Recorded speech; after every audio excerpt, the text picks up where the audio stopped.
Hey guys, and welcome back to another Shadowlands Mythic Plus commentary video. This time we have a 20 Spires of Ascension for you.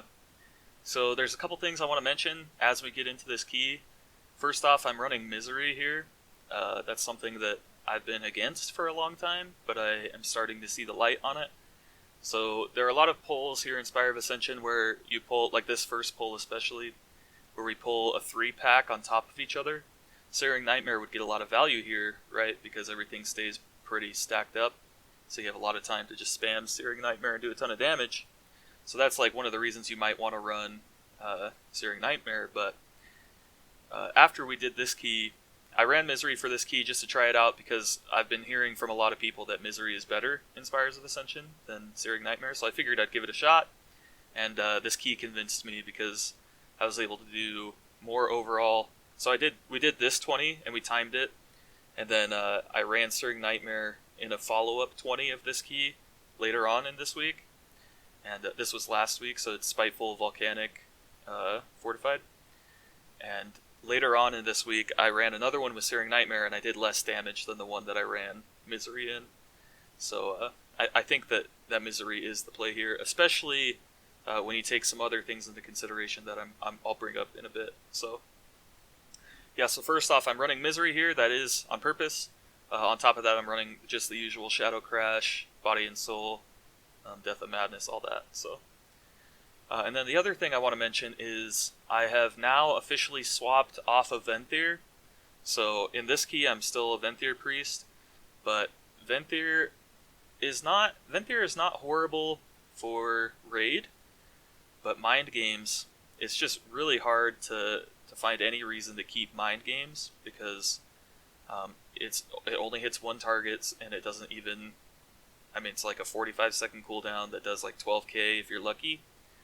Like right there, I think it didn't even do 12k, so it's like, especially in Mythic Plus, there's just no use cases for mind games. There's like no reason to take it, and the other covenants have better things for Mythic Plus in specifically, that make them more worth it. So I ran Venthyr for this entire push week, this Spiteful Volcanic week, and then Monday night, right before reset, I swapped over to Night Fae. So I'll explain that a little bit as this key keeps going. In case you're not aware, the Night Fae Covenant ability is called Fae Guardians, and the big thing that it does like a couple things. It does 3 different things. You get 3 fairies that do different things. It's helpful because there's one called a Wrathful Fairy that goes on whatever you're targeting, and it follows your Shadow Word Pain, and you can use that for more. Anytime you hit whatever that Wrathful Fairy is on, you get some Insanity Gen, so that's super nice. It's basically like running Eternal Call to the Void, where you don't do it for the damage, you just do it for the Insanity Gen. Even though the damage is kind of nice with Eternal Call to the Void, mostly you're looking for the insanity that you get from it. But the big one for Night Fae is the Benevolent Fairy, I think it's called. And it follows your Shadow Mend, but if you don't Shadow Mend anybody, it just immediately applies to you. And what it does is it reduces the cooldown of one of your major abilities by 20 seconds. So typically it's Void Form, and it takes your Void Form from 1.5 minute cooldown down to 1 minute and 10 seconds, which makes it so that your Void Form doesn't line up with Power Infusion as often, but that isn't such a huge deal, because your Void Form is just good for damage, and if you're running the Twins of the Sun Priestess legendary for Mythic Plus, then you're not PIing yourself, you're not using Power Infusion for yourself usually, you're using it for like a mage who's combusting, or for a hunter who's popping all his CDs or whatever, so being able to just press Power Infusion whenever is still fine. You don't have to line it up with your Void Form. And as far as I've seen, I've done a couple keys as Night Fae already. Nothing like in the 19 or 20 range yet, but I did like several 16s and 15s, and it didn't feel bad not having a power infused Void Form very often, so I think it's totally worth it. Yeah, so I swapped to Night Fae, and I want to say that it was like it feels so much better. So in a lot of these keys, if you've been watching my videos, you'll notice that I'm usually the lowest as far as damage goes, and I'm like working really really hard to try and do as much damage as possible, right? And I'm still ending up at the lowest. Um, and a lot of that I think comes down to not having consistent high damage, right? Um, so like if my Covenant ability, Mind Games, does literally like nothing, like I was saying before in Mythic Plus. There's like no really really good situations to have it, and when you run Night Fae, it means that you get more Void Forms over the course of the dungeon, which just means that obviously if the majority of your damage comes from your cooldown windows, your Void Form and Power Infusion windows, then getting more of those can only be a good thing, right? And I've mentioned this in the past, how you want to try and use your cooldowns as often as possible.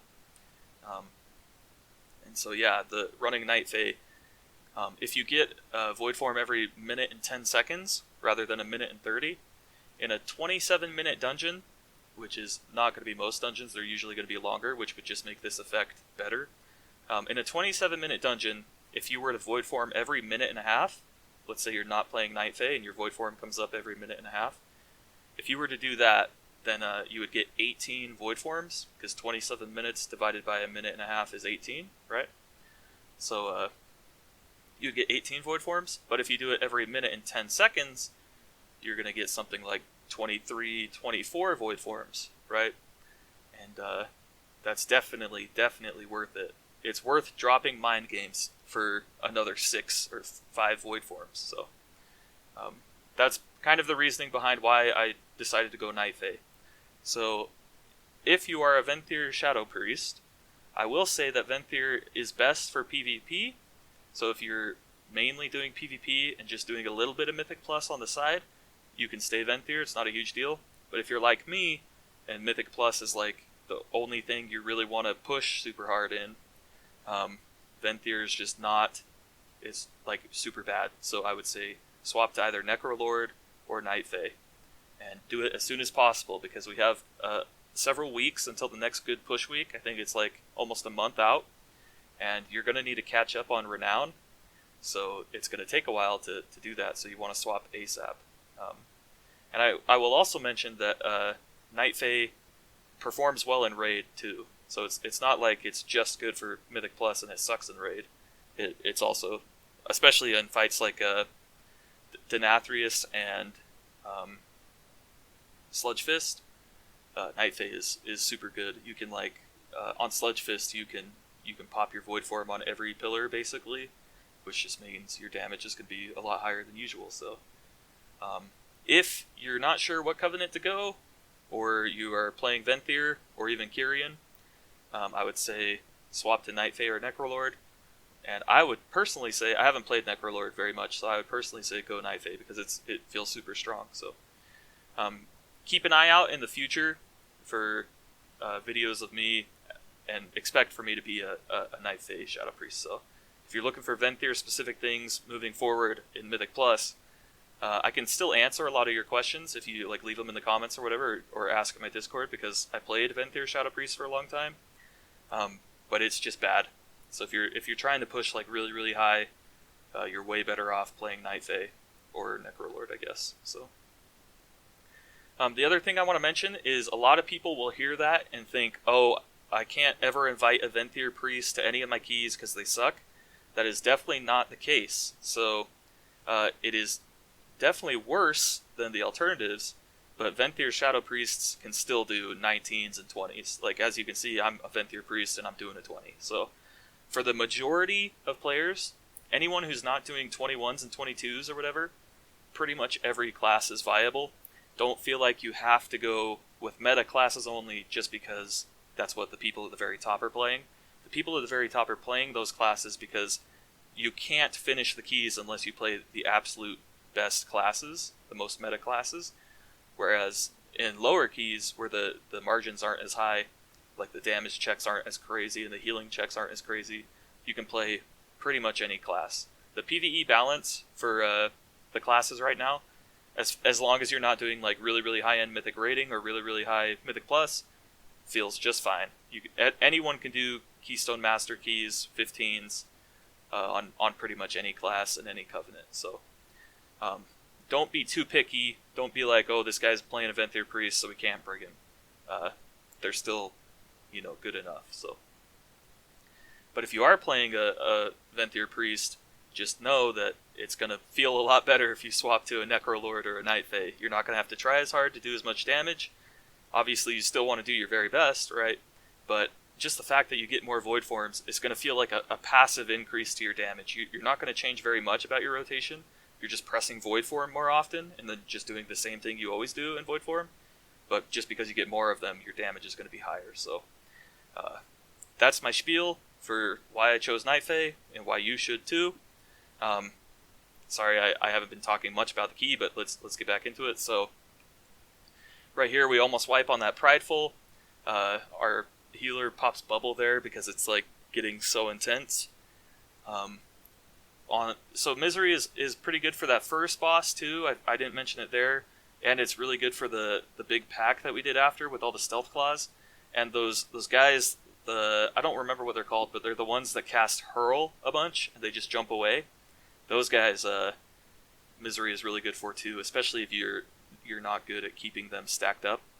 So Misery lets you have damage going into them even if they're not stacked up, whereas Searing Nightmare only hits stuff in an area, right? So you lose a lot of damage when stuff isn't stacked up, whereas with Misery, you don't lose pretty much any damage. As long as you have one target that you can hit with your Mind Blasts and your Void Bolts and your Devouring Plagues, your Ghosts will do damage to everything else that has dots on it. So that's like where the majority of your damage comes from when you're running Misery, is the Ghosts that go hit things. So I should say, if you don't have 2 potency conduits right now, you may want to look into running Haunting Apparitions over Dissonant Echoes if you're going to play Misery, because Haunting Apparitions is pretty good. It increases your Shadowy Apparition damage by like almost 50%, I think, depending on the level. And the shadows are where you get most of your damage from when you're running Misery, so anything you could do to make that better is good. Although Dissonant Echoes is just an all-around really good ability, so if you don't have 2 potency conduits, which pretty much everybody should by now, but if you don't, then maybe looking into running Haunting Apparitions instead of Dissonant Echoes. But if you do have 2, then the 2 you want to go for are... this is specifically in regard to running a Misery Mythic Plus build, so this has nothing to do with Raid, because things change a little bit in Raid.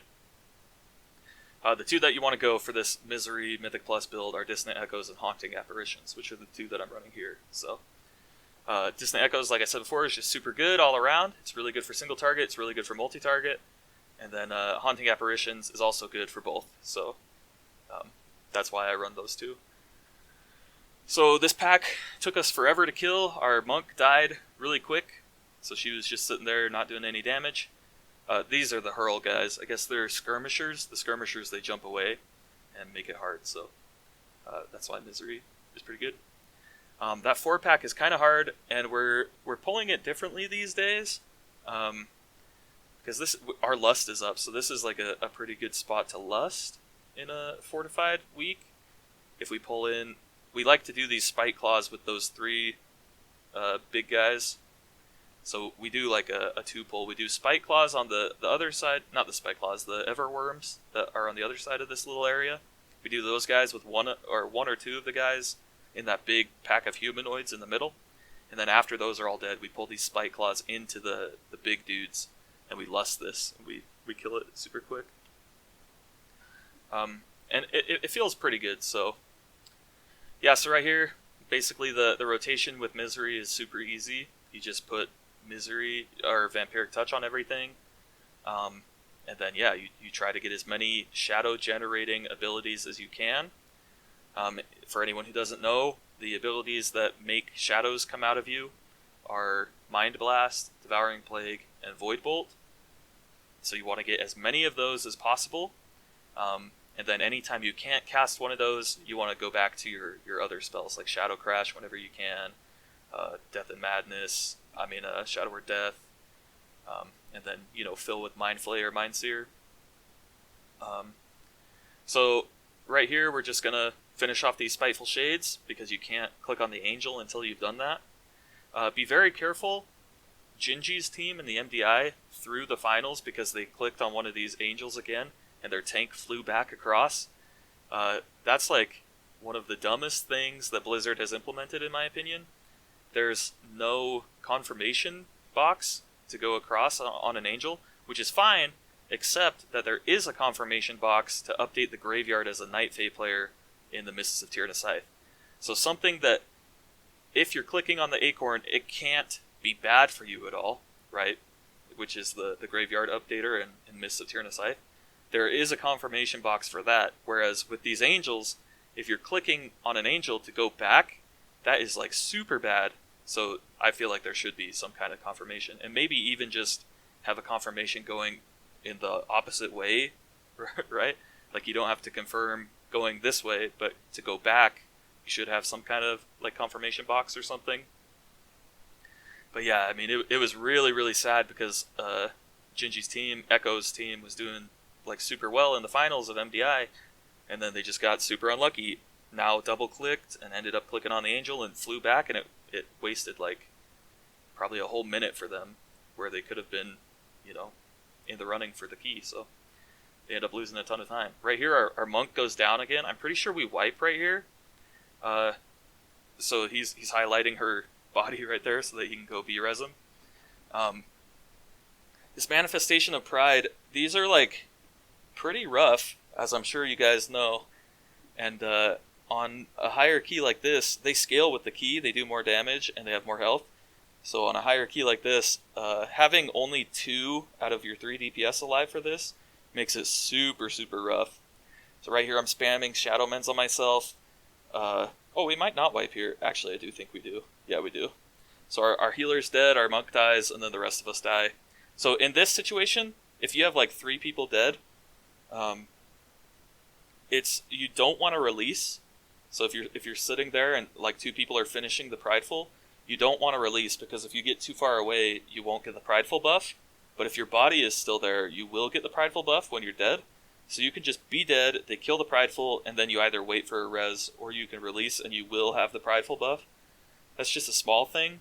If you're going to wipe like that, then obviously it doesn't matter if you release or not. In fact, you probably should release so that you can get back there quicker, but yeah, I mean, if you're not going to wipe, but one of you does die, don't release instantly, because you can still get the Prideful buff even when you're dead. So, and the more people have it, the better, right? That's the whole point of killing a Prideful, is so that you can get the Prideful buff. So, right here they killed it a little too quick. I wish they had waited just a little bit longer. I'm not sure if our healer got it. I was flying across when they killed it, and I barely got it, so I'm not sure. My healer was behind me, so I'm not sure if she got it. But okay, then right here, we're going to do a really, really big pull. This pull is very scary. This is when we pop our second Lust, it looks like.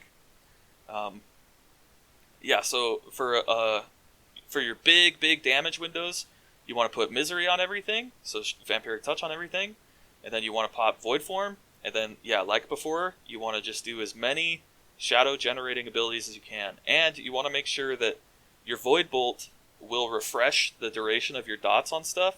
So you want to Void Bolt a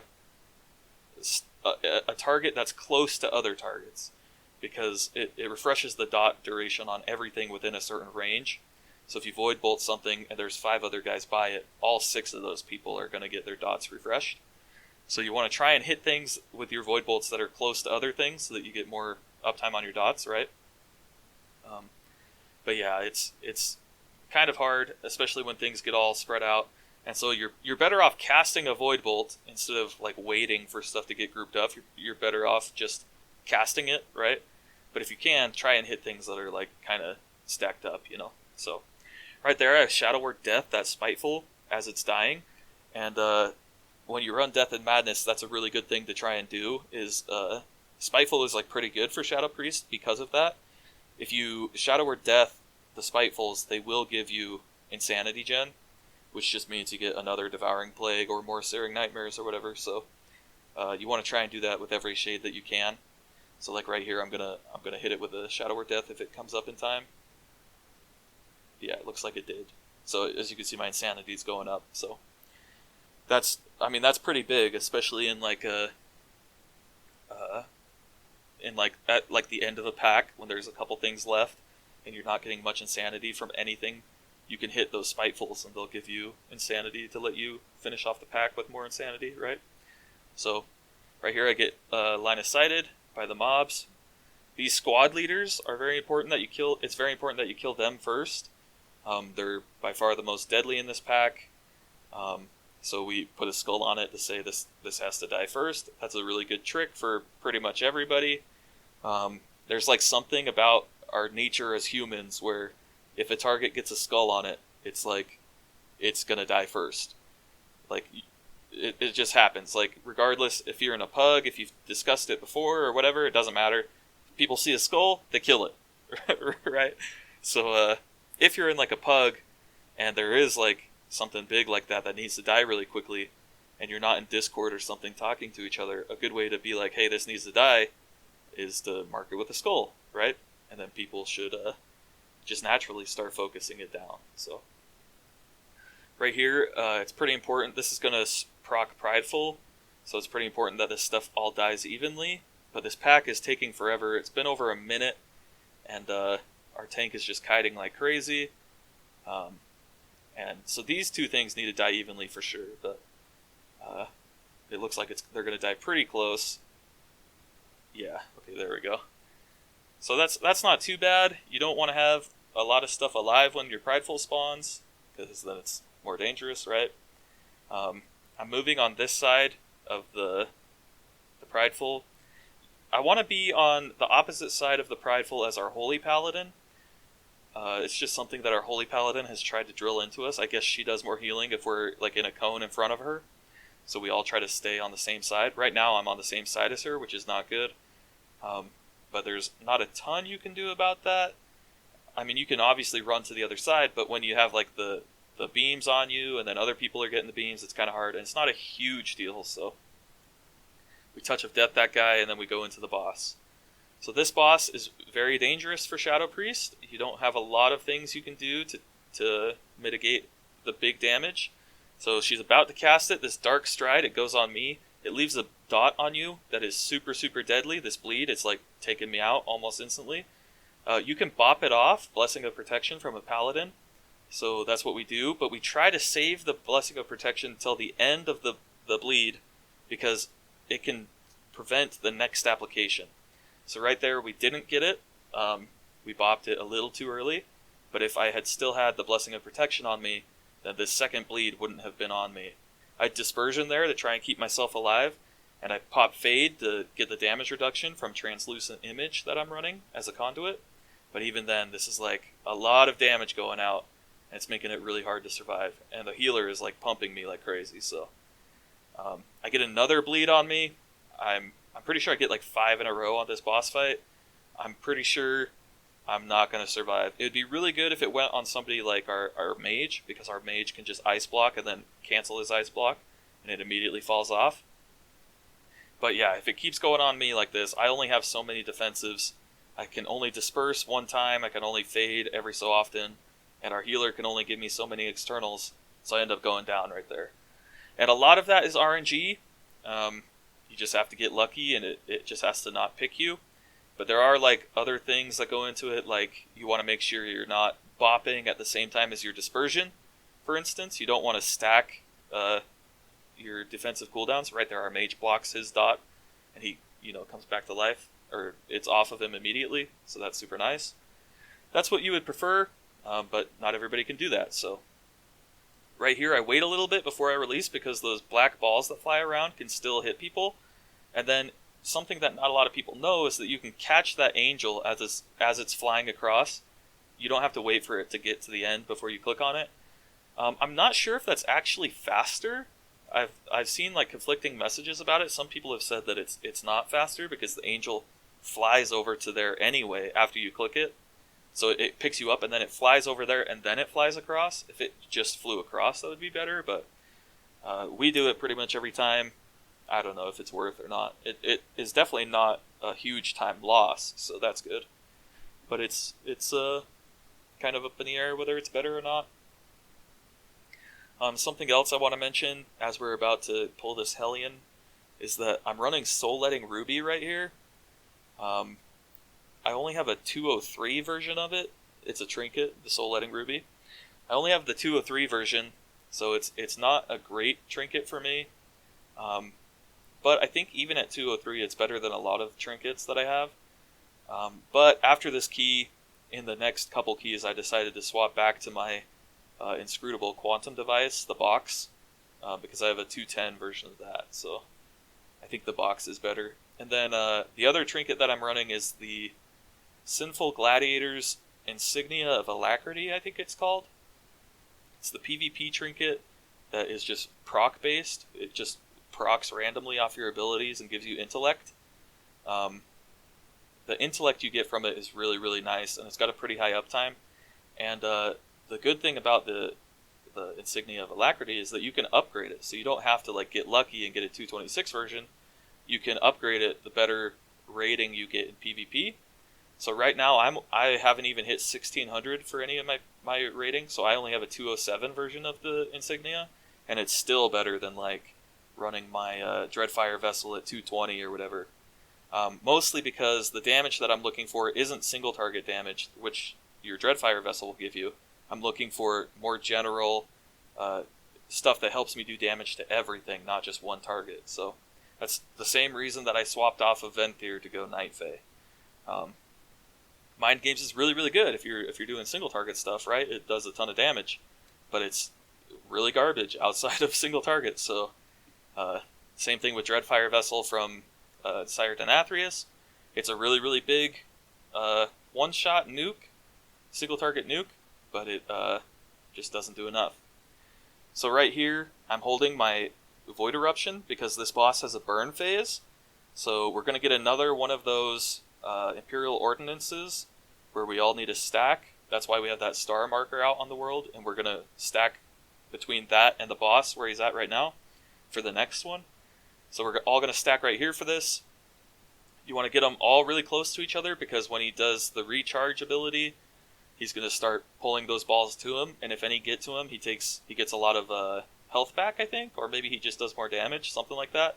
Regardless, somebody needs to soak him, but whoever's going to soak him needs like some kind of immunity or something. So our Fire Mage does it a lot. Our healer's doing it right now with her bubble. And then, yeah, this is the burn phase. So when Recharge Anima starts, you just want to pop everything and go crazy. So I pop my Void Eruption, I pop my Void Torrent, I pop Power Infusion on the Mage, and right there we burn him down probably like 60% of his health in that one little 20-second phase. So, and then, yeah, we just go back to regular old rotation, saving all your cooldowns. So you won't have any of your cooldowns right now, so you're just going to be doing your regular rotation anyway, but as stuff does start to come back up, you want to save it depending on how much health is on the boss. If the boss is like less than 5%, then it's fine to pop your cooldowns here, but you may get a second burn phase, and that's a great time to pop your cooldowns again, right? So that you can finish off the boss. So yeah, so I'm just gonna be Mind Flay, keep Misery up, Vampiric Touch and Shadow Word Pain, I mean. Oh, the one thing that I was gonna mention before too, when you're running Misery, you never want to press Shadow Word Pain by itself. If you're, like right now, my Shadow Word Pain has like 5 seconds left on it, but my Vampiric Touch is 10. So I could just press Shadow Word Pain to reapply it, right, so that it doesn't fall off. But I'm better off pressing Vampiric Touch because then it reapplies both. So if your Shadow Word Pain is going to fall off, don't just press Shadow Word Pain, just cast another Vampiric Touch, because you just get 2 dots put up for the price of 1, right? It takes 1 global and you get to apply both dots, so it's better. So never cast Shadow Word Pain by itself if you're running Misery. If you're gonna reapply your Shadow Word Pain on something, always use Vampiric Touch, not Shadow Word Pain. So that's just like a small thing that will save you globals in the long run. It's just good overall. So right here, I pop my Void Eruption. Probably not the best, because we're gonna do like a really crazy pull coming up here. So it'd be nice to have my Void Eruption for that. I saved my Power Infusion because I know that big pull is coming up, so I want to Power Infuse the Mage when we get up there because he's going to combust. there's 3 angels at the top after you click on this one angel right here. And these 3 angels are supposed to be taken one at a time, but if you kill 2 of them within like 5 seconds of each other, it could be a little less than that. They have to die really close to each other. If you kill them both within like a short time span, they both just die. So usually if you pull 2 and one dies well before the other one will get all of its health back, and it's like you wasted a ton of time fighting 2 instead of fighting 1. But we are trying to do a double angel pull right here. And I would not suggest this pull for most groups because it's very dangerous. So both of these guys hurt like crazy, and they both, like these charged spears that go out, make it really hard because everybody has to dodge all the time. It'd be really nice if I had my Void Eruption right here because we could blast these guys faster, but I don't, so we're making do. Those black things that come out of those charged spears, they'll one-shot you on a 20 like this. I've got almost 40,000 HP, and they'll still just one-shot me. No big deal. We're also taking Diminuendo from that Lakesys guy, which makes it so that you take more damage every time it's cast, I'm pretty sure. So you need to kill them both like really quick. We have another charged spear going out. Yeah, it just gets really, really hectic right here, so we need to burn these guys as quick as possible. And that's why I wouldn't suggest it for most groups, especially if you're in a pug, because you need to line up like all of your defensive cooldowns, because this stuff gets really, really deadly. You need to make sure you know where the spears are going. You need to make sure you know where your tank is going to be pulling the mobs. So yeah, this is like, I would prefer that even we didn't do this pull, because I just hate having to find like the safe spot between all these things that are going everywhere. It just makes it super hard. And I've died many times to these spears just because there's like 6 of them right now, and they move pretty quick, and it's like hard to see where they're all going at all times. Our mage gets hit by one there, our paladin got hit by one there. I barely dodged that one, and things are just getting really, really crazy here at the end. This stuff needs to die like 10 seconds ago. So we gotta really step it up right now. Luckily, we are going to manage to kill these guys almost at the exact same time, which is nice, because then they will both die. It really, really sucks when you get these guys really low like this, and then one of them dies too early. But we do manage to kill them both there. But then our healer dies, and there's still stuff coming out, so I need to dodge, or else we're not going to be able to res the healer. These Spitefuls spawn, which means I still can't res the healer, so we got to kill these 2 Spitefuls before I can get my res off. But all in all, for as sketchy of a pull that is, and our monk even dies right there. She got hit by a Spiteful, it looks like. But yeah, as sketchy of a pull as that is like a pretty good result for how that went. We probably 80% of the time we can't manage that pull. It's just like so hard. It's really hard to dodge everything. It's really hard to get good damage going. We always pop Lust on this last guy because he has Diminuendo and the charged spears. It's basically like a double angel thing. But this guy is just the one angel, so it's not so bad. But we always pop Lust here. My cooldowns are back up, so we can blast this guy. But yeah, so I would suggest that if you're not going to lust this guy, you definitely don't need the lust for the boss, and you're not going to get very good value out of lust on this last boss because she has that phase where she jumps away and you can't hit her. So if you are going to lust on this platform, either lust the double angel pull if you're going to do that, or if you're not going to do the double angel pull, you should lust that last angel like that. So just something that will probably help you do overall damage, right? On this Prideful, it's just the basic. We've done like 100,000 of these Pridefuls by now, so just put all 3 dots up, cast your Vampiric Embrace when you can to help out with healing, cast your Fades if you're running Translucent Image so that you can take less damage. Desperate Prayer is great here. It'll heal you, and it increases your max HP. And then yeah, we move into this boss. So there's not a whole lot to say about this boss. It's pretty straightforward. You need to dodge her little charge ability. It's called Run Through. And yeah, outside of that, you just need to make sure you're in that blue bubble right there by the time the seed goes off. The seed is flying out right now. This Abyssal Detonation starts when that seed lands. So if you're watching the cast bar on Devos, as soon as she casts the Seed of the Abyss or whatever, you can watch it fly and hit the ground, and you can know that as soon as it hits the ground, you're going to need to get in the thing. So I power infuse our mage right here because I thought he was going to combust. Okay, it looks like he does. That's good. Yeah, so our mage combusts, he's got my power infusion, and then we're just dodging these run-throughs. If you get the lost confidence on you, you should run that out. You don't want these black circles on the ground. And then while she's activating the spirit, you can do damage to her. So you should sit there and do as much damage as possible before you start moving to grab one of these spheres.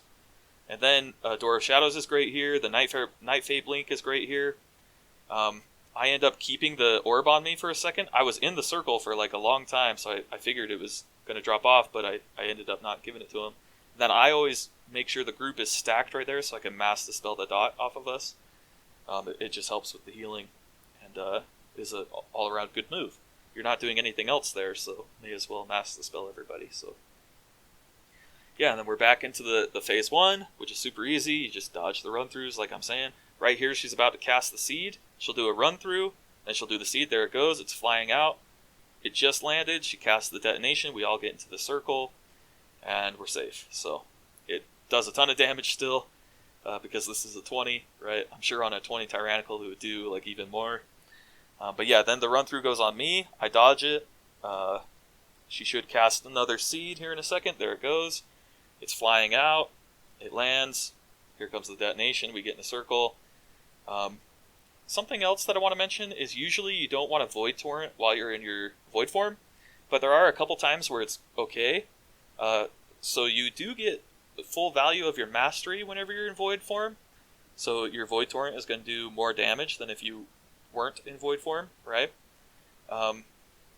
But when you're in Void form, especially when you're playing Misery, the goal is to try and get as many Void Bolts as possible if you're playing Hungering Void, and then as many of your Shadow spells as you can. Void Bolts, Devouring Plagues, and Mind Blasts. Yeah, so the times that I would cast Void Torrent are like at the very end of your Void form, if you're not going to have time for another Void Bolt, or if one Void Bolt is not going to make a huge difference. That's a good time to start it and, get a full channel off if you can. And then also if the target is not going to live more than 15 seconds or something, and it's like a boss like this, like right now, if I were to pop Void Form, I should Void Torrent, because your Void Torrent is going to do more damage than a longer Void Form will. So yeah, that's the end of the fight. This was our first 20 that we timed. Felt pretty good. Thanks for watching, and I'll see you guys on the next one. Peace.